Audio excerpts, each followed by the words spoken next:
Hi guys, আমরা এবার দই ফুচকা ঢুকে গেলাম।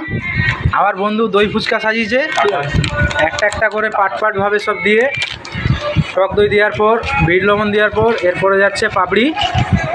পাপড়ি ঠিক আছে, ভুল বললাম বলতে গেল। আমার বন্ধু টক জল খাওয়ার জন্য ব্যস্ত হয়ে পড়েছে। ওর নাকি টক জলটা খুব ভালো লেগেছে।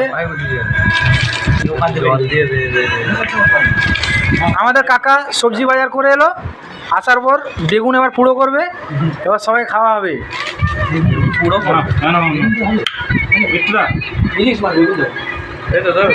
না এখানে তুলে দে, না তুলে দে একটা, সবাইকে একটা দুটো করে তুলে দে।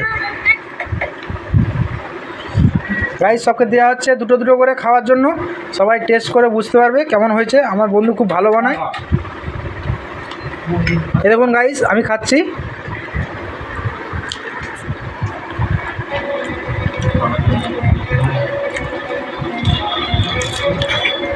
ফ্রেশ, একদম হেভি হেভি।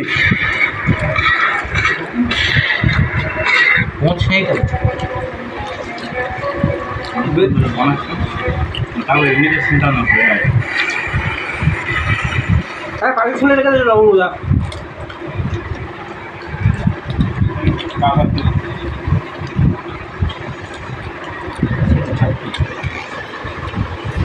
দুপিস